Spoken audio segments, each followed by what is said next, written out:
Hi, I'm Amelia and I'm going to talk to you about ways to remove product buildup from your hair. The easiest way would be to go get a clarifying shampoo. And some of them come in varying strengths. Depending on how much product you use, if you've got short hair, spiky hair, you use a lot of product every day, you probably want to use a clarifying shampoo about once a week.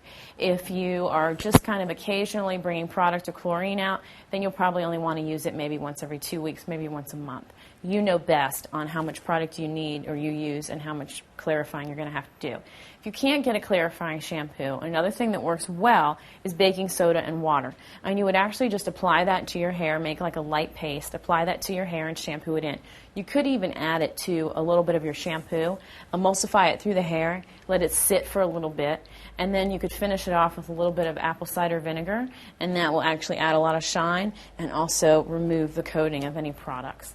So those are some ways that you can remove product buildup from your hair.